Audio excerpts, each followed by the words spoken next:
Hello दोस्तों, मेरा नाम है भूपेश मौर्य और आज मैं आप सभी के सामने एक टॉपिक को पढ़ने वाला हूं जो कि मुझे पर्सनली बहुत ज़्यादा पसंद है।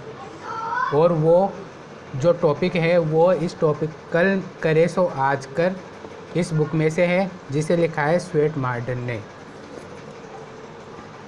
इस टॉपिक का नाम है प्रसन्न चेहरा। प्रसन्न चेहरा। तो इसकी शुरुआती लाइंस में लिखा है लेखक ने, हमारे हृदय की भावनाएं ही हमको सुंदर या कुरूप बनाती है। चिंता करना, कूड़ना, बेईमानी करना, दूसरों से ईर्ष्या करना अथवा डाह करना या फिर भय आदि का हमारे ऊपर विस्तुल्य प्रभाव पड़ता है, और यही बातें हमारे शरीर को कुरूप और बेडौल बनाती है। अब इस बात को प्रूव करने के लिए लेखक ने एक एग्जाम्पल दिया है जो इस तरीके से, अमेरिकी गृह युद्ध में मारे गए एक सैनिक की विधवा न जाने किस धुन में अपना फ़ोटो खिंचवाने के लिए किसी फोटोग्राफ़र के यहाँ जा पहुँची। फोटोग्राफ़र ने कैमरे की आँख से उसके चेहरे की ओर देखा और बोल उठा, जरा सा मुस्कुराइए। महिला ने कई बार प्रयत्न किया पर उसके चेहरे पर मुस्कुराहट की एक झलक तक न आ सकी। फोटोग्राफर ने थोड़ा आदेशात्मक स्वर में फिर कहा, जरा मुस्कुराइए ना। महिला ने फौरन ही तेज तर्रार आवाज़ में उत्तर दिया, देखो, अगर तुम समझते हो कि एक विधवा वृद्धा के चेहरे पर मुस्कान आ सकती है तो तुम मानव स्वभाव के बारे में कुछ भी नहीं जानते। हाँ, कुछ बाहरी बातें अवश्य ऐसी होती है जिसके कारण चेहरे पर मुस्कान और चमक आ जाती है। इस पर फोटोग्राफर बड़े ही मीठे स्वर में उसे समझाया, जी नहीं, ये सब तो भीतर से ही होता है। जी नहीं, ये सब तो भीतर से ही होता है। चेहरे पर मुस्कान हमारे अंतःकरण का प्रतिबिंब होती है। यदि मन में प्रसन्नता हो तो चेहरे पर अवश्य झलकेगी। कृपया एक बार और प्रयत्न कीजिए।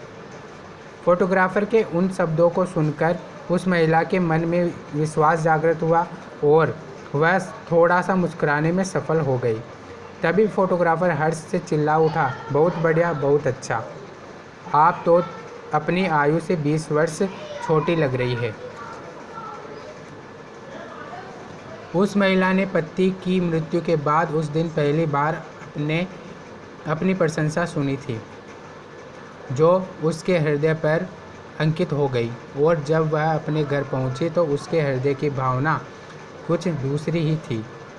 काफ़ी देर तक दर्पण के सामने खड़ी वह अपने आप को निहारती रही, सोचती रही शायद उसके चेहरे में कोई विशेष बात थी। और जब उसने अपना चित्र देखा तो उसे बड़ा आश्चर्य हुआ। उसकी मुख मुद्रा पर गत यौवन का प्रकाश था। वह काफ़ी देर तक अपने उस चित्र को देखती रही और फिर एकाएक बिल्कुल स्पष्ट और दृढ़ स्वर में बोली, एक बार इतना मुस्कुरा सकती हूँ तो बार बार मुस्कुरा सकती हूँ। और फिर तुरंत ही अपने कमरे में लगे दर्पण के पास पहुंचकर उसमें देखते हुए बोली, कैथरीन, प्रसन्न बनो, मुस्कुराओ। और ये कहते ही उसके चेहरे पर गत यौवन का प्रकाश फिर से दमक उठा। उसने तुरंत फिर दोहराया, जरा और प्रसन्न दिखाई दो, और उसके चेहरे पर चमकीली मुस्कान बिखर गई। इस कथा के लेखक का कहना है कि इस घटना के बाद वह महिला दिनों दिन प्रसन्न रहने लगी। उसके पड़ोसी उसमें आए इस परिवर्तन को देखकर आश्चर्यचकित थे।